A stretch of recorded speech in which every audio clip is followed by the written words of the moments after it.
Hey, welcome to Fries and a Glass of Wine. I'm Mel, and this is the podcast where we sit down, share a plate of fries, pour a glass of wine, and just talk. Like, really talk. Every other week, I invite a friend, or sometimes a stranger, to join me for a casual, heart-led conversation about life, love, work, or whatever's on our minds. No scripts, no structure, just real conversations over fries and wine. So grab a glass, settle in, and let's see where this one goes. We're back with a short and sweet episode, and so is Shalyce. This is part 2 from our first conversation because we had just way too much good stuff to fit into one episode. In this one, we get into thruples, maturity, and what it means to grow through love, even when it doesn't last forever. Let's get into it. Okay, so you were in a non-traditional relationship, which falls under the whole LGBTQIA plus, yes. And I forgot the 2S before. Yes. Umbrella. Practically 4 years of my life, the most mature relationship I think that I've been in at the time. And what was it? So it was a man, a woman, and a woman. So 2 women and a man. So you identify, and not that this is needed, but I'm just like for clarity and understanding, you identify as queer, she identified as what? straight, And he identified as straight? Yeah. Well, like he makes sense. Yeah. But like she identifies as straight. I think she can maybe go the bi route, but I think that ultimately she identifies as straight. Like the preference is to spend life with a man, not necessarily to spend life with a woman. Okay. So it was like his, going back to like all the guys that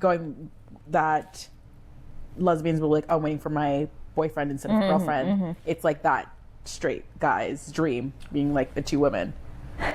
I think that he would say drastically different. I don't know that it was a dream. It's like a cool checkbox thing, but I think when you get into nitty gritty of the relationship, it's like nuance, very much so. And I think that my relationship with the woman just proved stronger than my relationship with him, and I think that causes problems because there's like this level of everything needs to be equal, and it doesn't. I think we were mature enough to realize that all wasn't equal, and equal means so many different things to people. Like when you're navigating 3 different people, ultimately 4 different relationships, like when you put it all in a box, it's a lot. And I think we handled it with a lot of maturity, and it started very maturely and ended very maturely. Like I have nothing but love for them, and they're celebrating their wedding anniversary, I guess, in May, and I wish them, the next 40 years of like happiness. Yeah. So would you ever go back into like that sort of relationship dynamic where? I don't think so. I can never say never because it was not my plan to enter the relationship that also, like, we were in. Like, how did you have resources to navigate that? Are you on Reddit? And like, how does this work? No, actually, I wasn't a big Reddit user at the time. I probably should have been, but I think that because it's such a sensitive relationship, we took it. I don't know. It wasn't like we know how to navigate this. It was, I need to be very conscious of the person that I am in the construct of this relationship.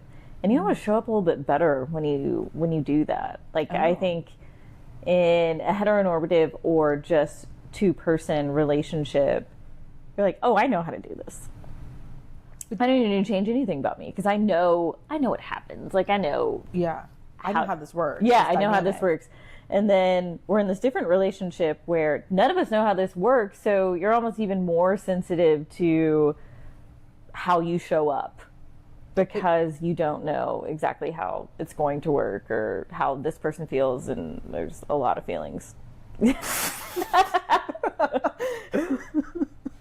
as we know, men have a lot more feelings than women. Man. But so this was their first 3-person relationship as well. You're all just navigating that together. But did you ever feel like you could relax in it because you're like, I have to show up as like, I'm showing up as my best self because I'm having to be conscious of two people's feelings and emotions. Like, did you ever feel like you could just relax in it? Or like, were you always like on edge? Not on edge, but like on. I think that looking back at it, I think that I was always on, maybe. Again, another topic for therapy, but I think that there are aspects of me always being on, and all of us always being on. I think that we settled into a comfortable at a point in time where we understood each other enough. We had a routine and we were following that routine. And I think what we didn't navigate well in a lot of areas was we lived the highs of highs and the lows of lows, definitely more highs than lows, but we couldn't navigate like the middle of just calm. Yeah. Well, I think in my mind. And we couldn't navigate the milestones well because now that there's this added person, do we need a new house? Do we need to be thinking about what happens next differently? And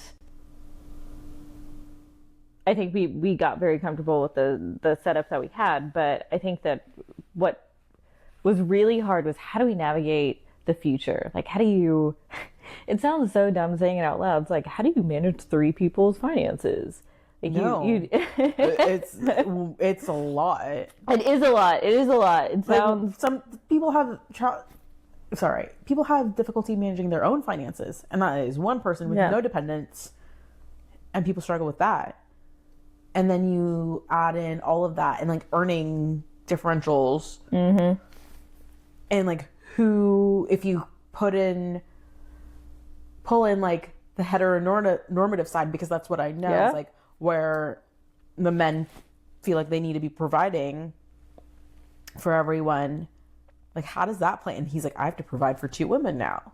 But then you are also like doing well for yourself. And I don't know what she was doing. But like, yeah, that creates like a weird dynamic, and you're hyper independent. Yeah, very much so. So, yeah. No, it was very, again, it was an experience I look back on with highs of highs, lows of lows, look back on with fondness. And the one thing I appreciate, I mean, when we decided to end things, it was sad, but like we shared a bottle of really expensive champagne and like just toasted to what was the 4 years of our relationship. And I think it took a certain level of maturity, obviously, for us to do that. And so I appreciate the relationship. Was complex and had its complexities, but it was just so mature is kind of the only word that I can think of to describe it. Of like, I learned so much about myself and how I act in relationships with other people because of that. And it wasn't like this bad thing. Yeah. Like this terrible ending. It was just like, it ended, and that is good. I love that. Because like, well, now this is like, Trevor Noah said this, and I always laugh a little bit when I say Trevor Noah's name because you've told me what you've told me. Yes. Because you're 2 degrees separated from him, or like one degree? One degree separated from him. But he had said something where he's like friendships, like they have expiration dates, and the relationships have expiration dates. And so he looks at marriages the same way, of like some of them have expiration dates, and like that's okay. And you can honor that, and like you can move on and have another marriage and whatnot. For me, I'm like, are you tapping out because it got hard and you had a hard window? Or is it just like I'm not in a 10-year marriage, so I can't say to that. But I'm just like, what I'm taking from that is like, there's relationships that I think, at least on the heteronormative side, you're like, oh, that relationship. Like, you just look at your exes as like bad experiences. Like you needed those experiences. Like they were brought into your life to shape you, to change you, to make you better. So like there's something good about it too. Absolutely. So, I appreciate so much of what we went through because it wasn't all good. It also wasn't all bad. It just was. Yeah. And there are a lot of people that don't understand that. They're just like, oh, well, if it ended, it had to be because it was bad. It's like, no. Yeah, I think back on a lot of relationships. Like I've dated some very good men, good women that just weren't for me. But they were great in that time. They were good, yeah, absolutely. And you learned a lot from them during that time. Yeah. I've had those as well. And I also like, I wouldn't put that much pressure on someone to be like, this one relationship needs to be everything for me. Absolutely. And right. I think that women just get so caught in the childbearing mold of, okay, I do need to find my person. This is actually so wild. Slight tangent. Wait, what? We do tangents? So I was watching, I was about to freeze my eggs, like literally the next day, and a friend of mine's like, oh, egg freezing is on 60 Minutes tonight. And so I turned on 60 Minutes and we watched Leslie Stahl talk about, or have this segment on freezing your eggs. And they always have like a contrarian view. There's always like this, women want to do this because they want to make sure that they have the right partner. So if I freeze my eggs now, I can take my time finding the right partner versus having a man, like forcing a man to fit this box. The contrarian view was a Harvard educated professor, or Harvard educated plus being a professor at Harvard, saying that we need to stop telling women that they should freeze their eggs and wait to have children. We should tell them that they should have children earlier. Ew. And I was like, what in the world is she saying? This is crazy. And for her, it was just like, it's not the insurance that you think that it is. Like, there's no guaranteed success rate, blah, blah, blah. And I hear that perspective, but you're telling me that as like a 24-year-old woman, it's better for me to have my kid now at 24 than to wait, like, let alone marrying a 24-year-old man at the maturity level that men are. Your prefrontal cortex isn't fully developed. Literally.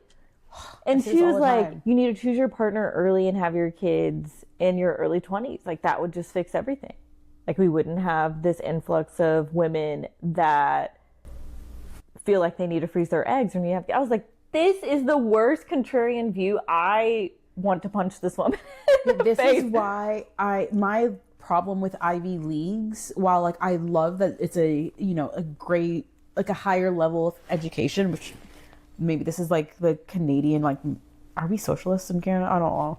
Like, I think so. Yeah. Yeah. Definitely like, socialized healthcare for sure. It's the worst. Don't get me started on that one. I worked for a company that I worked with a lot of people who went to Ivy Leagues. Mm-hmm. They prioritized Ivy League education for senior level positions. Mm-hmm. Ivy League education does not correlate to EQ. Absolutely. And I remember saying to them, we need to stop prioritizing Ivy League education for leadership roles because they do not know how to lead people.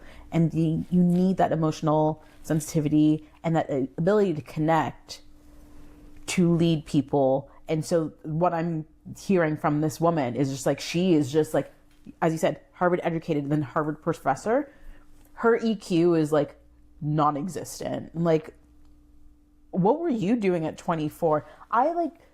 At 20, I think I was 28. No, I was probably 20. No, this is 31 at least. I'm just like, yeah, I went out. I just, like, one of my favorite nights. Like, I went out one night to go do this in Toronto. We have this art night and the city shuts down. It's called Nuit Blanche. and like these giant art installations are up. The city stays awake a lot later, so you're walking around at like 2 a.m. on the streets just looking at art. And I went to go do that, and we ended up with a friend. We ended up on a yacht with people that he, like, through 2 degrees of separation knew. And I'm like jet skiing on the lake, on Lake Ontario in October, like having the best time of my life, and then wandering around looking at all these art installations, and then going to this gallery with this random dude that I just met. And I'm like having the best time of my life. I'm having the best conversations. And I'm like, you're telling me that you want that person Exactly. to be raising a child? The lake was frigid at that point, and I'm like, let me get on this jet ski and go around the island during sunset because it's fun. Like, I should not be having a child at that age. Will never I think forget. now I'm better. A friend of mine said that, like, I had mentioned I went to South Africa and I did bungee jumping or something, and she was like, "Oh, when you have kids, you're not doing any of that, because then you're just like, I need to be alive Yeah. for my children, so I'm not going to do anything that puts me in any sort of danger when I have children." I was like, oh man, like, I'm glad I have that freedom now, because I risk it. Yeah. Like it's funny because I risk it. I risk a lot of things in ways that even my friends that are only children are like, I would never do that, because I think they feel the pressure of, Because they have to take care of their parents when they get older. or like they just feel I'm it for my parents. Yeah. Like, I need to make sure that I'm alive. It's like luckily You're I'm like, not only I have 2 others. yeah, to fill that void. yeah. I'm like, I'm not. It doesn't even cross my mind as a thought when I make decisions. That is also a true younger sibling thought. And like, part of me gets it as your friend, as an older sibling. I'm like, why are you annoying me right now? Like, you are raising my blood pressure. Now I'm going to have to clean up this mess that you're going to create, and I can't yell at you because you're dead. I know. Yeah. But I don't know, the joys of being the youngest sibling and the favorite. No, I'm kidding. I love that for you. I mean, the youngest are typically the favorite. It's really annoying. Or like the only boy in like a sea of girls, or the only girl in a sea of boys. Definitely. I feel like I have so many things going for me. I am like the youngest. I have a good job. Like, you know, I have a beautiful dog. I'm kidding. You're tall. But then, like, do you remember when Issa Rae had like Awkward Black Girl on YouTube? I don't know if you ever watched it. No. Like, before Insecure, she had a YouTube series called Awkward First of all, Black I Girl. grew up in Canada. It's very white in the spaces that I grew up. Well, I guess where I'm going with this is, you know, Issa Rae says, I am the 3 worst things that you can possibly be. I'm a woman, I'm black, and I'm awkward. And I think about that a lot, because I'm like, I would say like a black trans woman. Not it's like the worst thing, but it's the hardest thing. I think If anyone's gonna have it harder, like they're gonna have it the worst. You know? I don't know. I don't know. Like, I don't know. And I look back, I'm like, oh, well, we can have a topic another day about just sharing my sexuality and or relationships in the corporate workplace. But like, for me, I feel like, man, I'm hitting all the negatives. or all the check boxes for Or all the DEI, which is gone. Like, I mean, nobody really cares about it anymore. But like, our company stopped like raising the pride flag during Pride Month, which is just so annoying, frustrating. But corporate America, do your thing, girl. Just make sure my 401k and pension are there when I retire. That is literally all I care about. But black, female, queer, maybe less awkward in some rooms. No, but you're not awkward at all. Like, you walk into a room and you're like fine. Like in most, wherever I've seen you, you like walk into a room, you're like, I'm good, I'm chilling, I'm having my best time. That's Young how child I syndrome. see you. Well, yeah, as the eldest, like, That's how I'm seeing Yeah. you.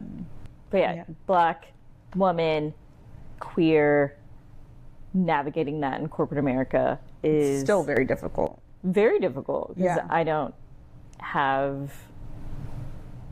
give the appearance of being queer in the way that some of my lesbian and or gay colleagues have almost an obvious appearance that is what they are from a sexuality perspective.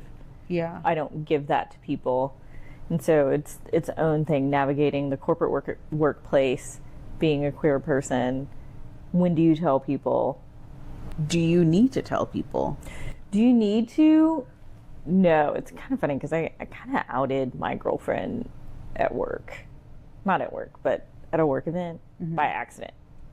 You're so used to like, the person's your partner, you're so used to like touching them or like kissing them or whatever.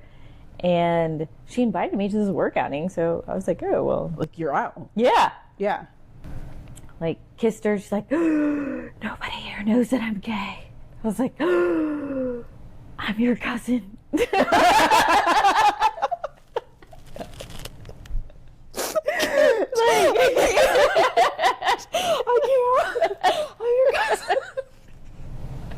Like, would you, like, I had no clue what to say in that moment. She's like, And how did you get, what cousins are kids like that? Oh my God. Clue. Are you from like Alabama? Like the backwoods of Alabama? I mean, I don't know. I was like, you should have warned me. Like, why would you do this?